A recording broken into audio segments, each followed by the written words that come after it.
ఒక పెద్ద సరస్సులో చాలా చేపలు ఆనందంగా జీవించేవి.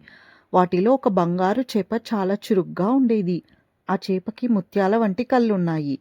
సరస్సులో ఇతర రంగుల చేపలకు ఆ బంగారు చేపతో కలిసి ఆడుకోవడం అంటే చాలా ఇష్టం.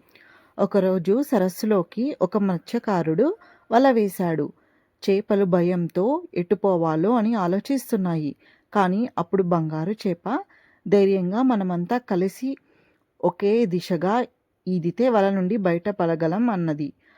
అన్ని చేపలు బంగారు చేప మాట విని ఒకే దిశగా బలంగా ఈదాయి. వల కదిలి చీలిపోయింది. అన్ని చేపలు సురక్షితంగా బయటపడ్డాయి.